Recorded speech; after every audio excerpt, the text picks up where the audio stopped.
तमाम व्यूअर और दोस्तों को अस्सलाम वालेकुम। मैं हूं मोहम्मद रिजवान कोठारी। आज हम बात करेंगे सूजोक थेरेपी पर। सूजोक क्या है और किस तरह वर्क करता है और इससे रिलेटेड बेसिक क्वेश्चंस जो लोगों के जहन में आते हैं उनको आज क्लियर करने की कोशिश करूंगा मैं। सबसे पहले हम जानते हैं सूजोक क्या मतलब है। सूजोक क्या, अगर लफ्जी मैंने देखें तो ये दो कोरियन अल्फाज का मजमूआ है। सू का मतलब है हाथ और जोक का मतलब है पैर। अगर हम गौर से इस हाथ को देखें तो हमारी बॉडी को रिप्रेजेंट करता है। तो चार्ट आपको बताता चलूंगा, ये पूरी बॉडी को रिप्रेजेंट करता है। इसी तरह पैर का चार्ट आपको पूरी बॉडी को रिप्रेजेंट कर रहा है। अब ये किस तरह वर्क करता है, इसके लिए बेसिक इसको हम किस तरह ट्रीटमेंट करते हैं इस हाथ पर, तो इसके लिए डिफरेंट मेथड हैं, तरीके हैं। इसको एप्लीकेशन भी कह सकते हैं, जैसे कलर्स हैं, मैग्नेट्स हैं, सीड्स हैं, ट्विस्ट है, मोक्सा है। इसके डिफरेंट मेथड है जिसको हम अप्लाई करके ट्रीटमेंट करते हैं। इसकी थोड़ी सी बेसिक सिमिलरिटीज बताता चलूं कि ये हाथ किस तरह हमारी बॉडी को रिप्रेजेंट करता है। अगर हम बॉडी को गौर से देखें तो हमारे 5 पार्ट्स आउट हैं, 2 हाथ, 2 पैर और हेड एंड नेक, और ये जुड़े हुए हैं हमारे एब्डोमेन से, छठा पार्ट। इसी तरह अगर हाथ को गौर से देखें तो 5 चीजें आउट हैं और छठी हमारी हथेली है, जिससे ये 5 पार्ट्स जुड़े हुए हैं। ये हमारे 2 पैर हैं, ये 2 हाथ हैं, ये हेड एंड नेक है। हम दूसरी सिमिलरिटी की बात करूं तो सेगमेंट वाइज, अगर जिस तरह अल्लाह ताला ने हमारी बॉडी के सेगमेंट्स किए हैं हाथ और पैर, इसी तरह हमारे हाथ को भी इसी तरह बनाए हैं। अब सबसे पहले अगर हाथ की बात करूं तो shoulder joint, elbow joint, wrist joint, ये 3 जॉइंट सेगमेंट्स हैं। और इसको अगर मैं हाथ कह रहा हूं तो इसके भी 3 जॉइंट है, 3 सेगमेंट्स हैं, 1 2 3। और इस तरह पैर को अगर देखें तो hip, knee and ankle joint. इसी तरह इसको अगर पैर कह रहा हूं तो इसके भी 3 जॉइंट है, 3 सेगमेंट्स हैं। इसी तरह जो पैर होगा तो हाथ होगा, और गर्दन के 2 सेगमेंट्स हैं, नेक एंड हेड, 2 ही है। थंब में भी हमारे 2 ही सेगमेंट है, तीसरा है।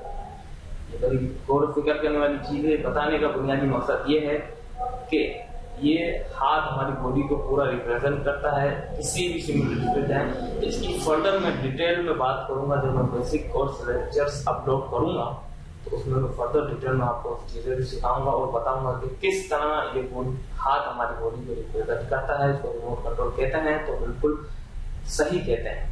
इस तरीके इस हाथ से हम सारी डिजीज को क्योर कर सकते हैं और ट्रीटमेंट कर सकते हैं। अब इसकी बेसिक हिस्ट्री की तरफ मैं चलूंगा तो 1974 में Korean Russian scientist professor Park Jae woo ने इस थेरेपी को दरियाफ्त किया, डेवलप किया। 1984 में इन्होंने पब्लिकली इस थेरेपी को लॉन्च किया। इसके बाद दुनिया में ये बहुत से ममालिक में आज भी तेजी से बढ़ती जा रही है और इससे लोग फायदा हासिल कर रहे हैं।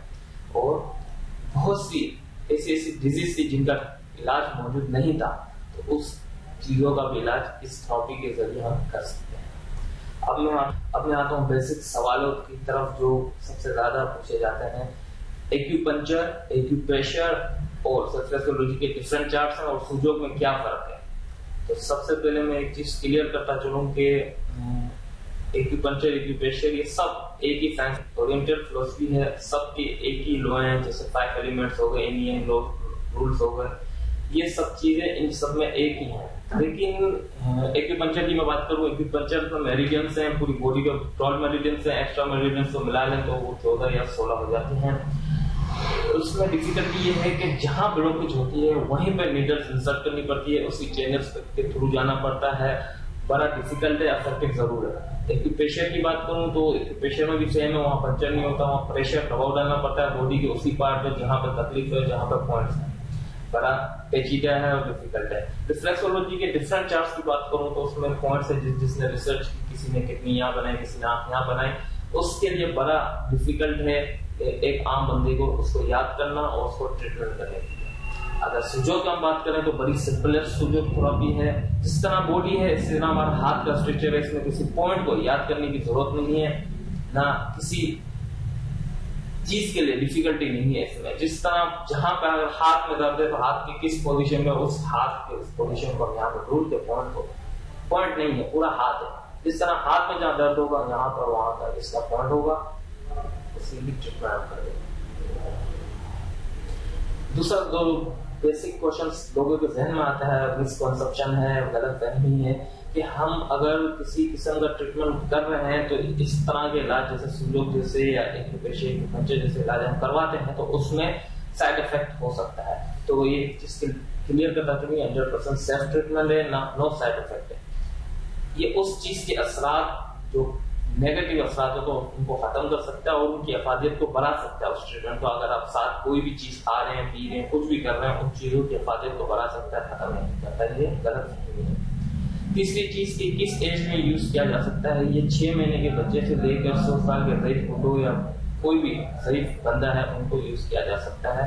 इनका नेचुरल ट्रीटमेंट है, इसमें हम कोई इंटरनली कोई चीज नहीं दे रहे, ये एक्सटर्नल ट्रीटमेंट है और नेचुरल ट्रीटमेंट है और 100% ट्रीटमेंट है। इसके अंदर हर चीज का जो भी चीज इसको कौन सीख सकता है, तो इसमें कोई कैद नहीं है।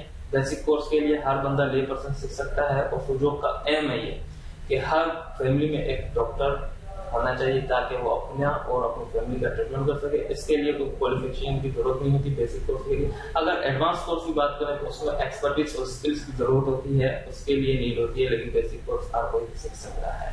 इसी सिलसिले को मैं फर्दर आगे बढ़ाऊंगा, एक एक बीमारी और डिजीज के ऊपर हम किस तरह ट्रीटमेंट कर सकते हैं सुजोग को आगे मैं फर्दर इसकी वीडियोस अपलोड करूंगा ताकि आप अपना और दूसरों का ट्रीटमेंट कर सके इस तरीके इलाज से।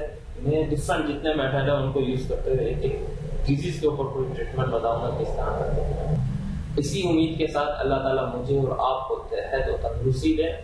आमीन। अल्लाह हाफिज।